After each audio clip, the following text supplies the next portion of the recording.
Bonjour à tous. Donc je vais vous tenir au courant de ce que j'ai fait un petit peu sur les marchés financiers dernièrement. L'idée c'est que donc j'ai tout vendu, mis à part Catech et Bright Hill Group, mais Bright Hill Group c'est vraiment une toute petite entreprise.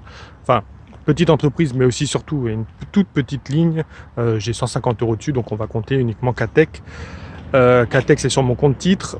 Le problème c'est que, enfin, le problème. Elle a de très belles perspectives d'avenir, je pense, mais ça reste risqué parce qu'elle est en train de perdre de l'argent ou en tout cas elle en gagne très très peu. Même si moi j'estime que c'est une affaire en or aujourd'hui, peut-être que je me trompe et donc le risque il est bel et bien présent. Donc ce que je dois faire c'est un petit écureuil. Donc ce que je dois faire c'est équilibrer un petit peu mon risque et sur le PEA, parce que c'est là où il me reste la liquidité, c'est de commencer à investir dans des valeurs qui finalement offrent des prix intéressants, mais sur lesquels voilà, ce sont des entreprises solides, pérennes et qui gagnent de l'argent, vraiment beaucoup d'argent. Et pour ça, j'ai trouvé pour l'instant quelques positions à prendre.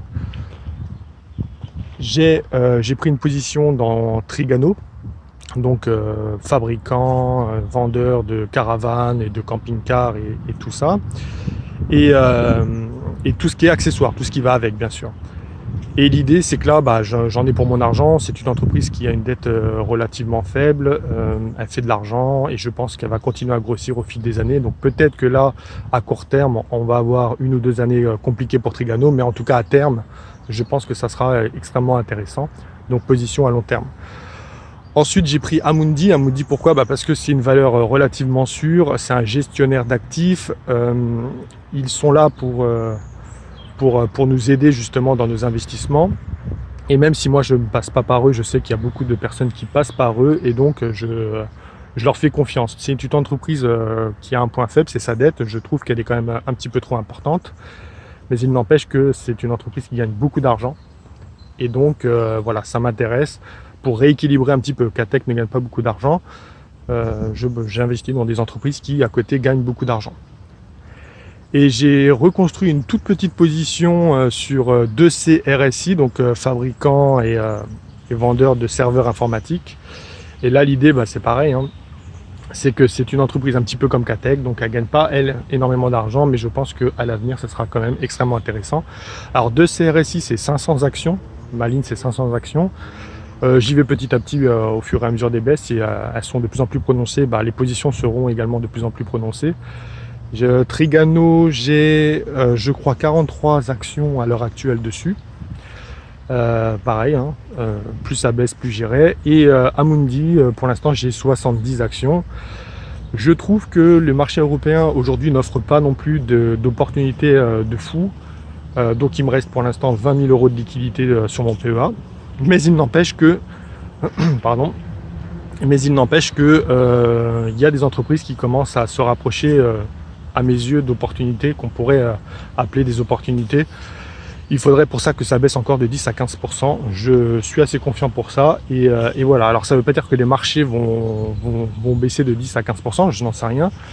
Mais dans l'idée, je me concentre uniquement sur moi, ce que je vois comme opportunité. Et s'il n'y en a pas, tant pis, hein, j'y vais pas. Et s'il y en a, j'irai. Donc pour l'instant, il y en a quelques-unes, 10-15% de moins. Si ça descend, c'est cool. Et puis si jamais ça descend pas, tant pis, je resterai à quai. Attention à ceux qui veulent investir à travers le compte titre sur le marché américain. L'euro est vraiment très très faible par rapport au dollar et à un moment donné il y aura un retour de bâton.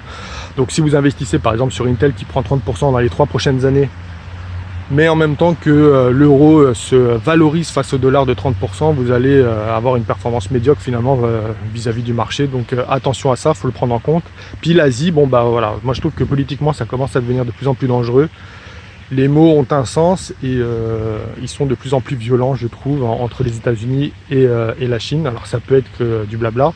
Moi en tout cas, j'ai pas envie de prendre le risque. Je trouve que ça commence à être risqué. Et voilà, je m'écarte de ça tranquillement. Et donc ça, tout ça, faut le prendre en compte.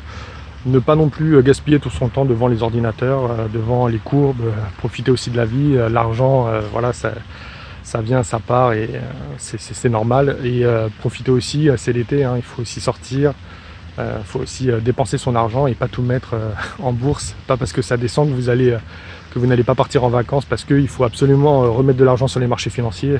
Attention quand même, hein, on a tous une vie, il faut savoir en profiter.